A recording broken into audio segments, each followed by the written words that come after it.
Yes, आज विहानचे पप्पा विहानला शाळेत सोडायला चालले, त्याच्यामुळे आम्हाला सुट्टी. जरी एका कामाला सुट्टी असली ना तरी दुसरी 1000 कामं तर लेडीजला असतात. त्यामुळे फटाफट मी आंघोळ करून घेतली आणि त्याच्यानंतर बेडरूम आवरायला. बेडरूम लहान असल्यामुळे जास्त काही वेळ लागत नाही, फक्त बेडशीट चेंज करायला वगैरे टाइम जातो तेवढाच.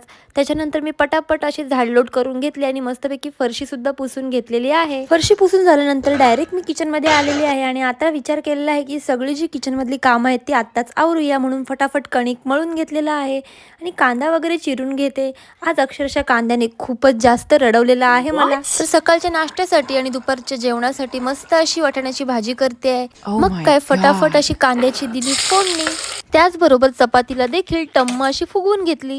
भाजी काही शिजली नव्हती, तितक्यातच मला लागली भूक. मग काल रात्रीचा भात होता शिल्लक आणि सोबतच रात्रीचं मटण, यासोबत केली कुस्ती, ती पण बसून टीव्ही बघता बघता.